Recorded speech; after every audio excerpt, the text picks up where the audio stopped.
Prime division ન્યૂઝમાં આપનું સ્વાગત છે। હળવદ પંથકમાં સતત 2 દિવસથી પીજીવીસીએલના દરોડા।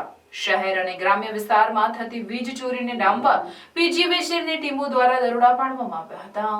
68.55 વીજ ચોરી ઝડપી લેવામાં આવી હતી। ચોરી કરતા લોકોમાં હાહાકાર મચી ગયો હતો। હળવદ પંથકમાં 35 જેટલી ટીમો સાથે શહેર અને ગ્રામ્ય વિસ્તારમાં વીજ ચેકિંગના દરોડા પાડવામાં આવ્યા હતા। ગઈકાલે ધનાળા ગામની બાજુમાં રેતીના વોશ પ્લાન્ટમાંથી 46 લાખની ચોરી ઝડપી લીધી હતી। બીજા દિવસે હળવદ શહેર અને ગ્રામ્ય વિસ્તારમાં શક્તિનગર ટીકર જેવા ગામમાં વીજ ચેકિંગ હાથ ધરવામાં આવ્યું હતું। 22.55 લાખની વીજ ચોરી ઝડપાઈ હતી। 2 દિવસમાં 68.55 રૂપિયાની વીજ ચોરી ઝડપાઈ હતી।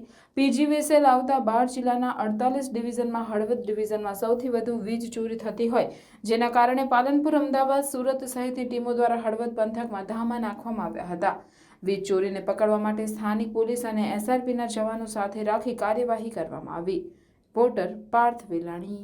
નમસ્તે, મારું નામ કેજે પાગડાળ, એક્ઝિક્યુટિવ એન્જિનિયર, હળવદ ડિવિઝન।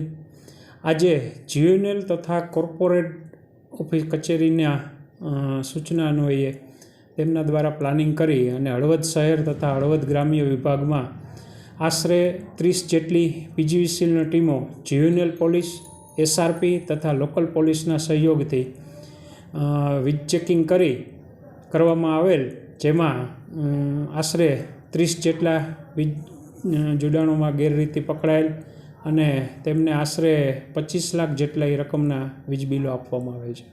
સમગ્ર પીજીવીસીએલમાં હળવદ વિભાગીય કચેરી વીજ લોસમાં મોખરાના પ્રથમ સ્થાને છે।